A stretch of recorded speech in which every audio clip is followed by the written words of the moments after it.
এই মুহূর্তে সবথেকে বড় খবর, উত্তর মালদার জোট প্রার্থী মোস্তাক আলম নির্বাচনী প্রচার করাকালীন অসুস্থ হয়ে পড়েন এবং 2 ঘন্টা ধরে চিকিৎসাধীন থাকার পরে পুনরায় সুস্থ হয়ে আবার নির্বাচনী প্রচারে যোগ দেন।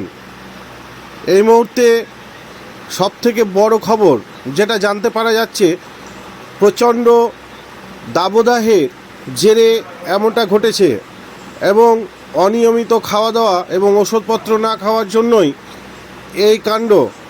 তিনি নির্বাচনী প্রচার করাকালীন অসুস্থ হয়ে পড়েন, সাথে সাথেই চিকিৎসাধীন 2 ঘন্টা ধরে চিকিৎসা করা হয় এবং 2 ঘন্টা পরে পুনরায় সুস্থ হয়ে তিনি নির্বাচনী প্রচারে যোগ দেন বলে জানা যায়।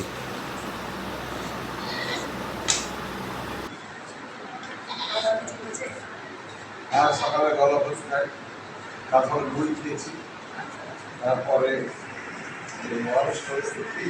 সেটা নিয়ে করে হেঁটে দুপুরে 5 ঘন্টা কম খেয়েছি।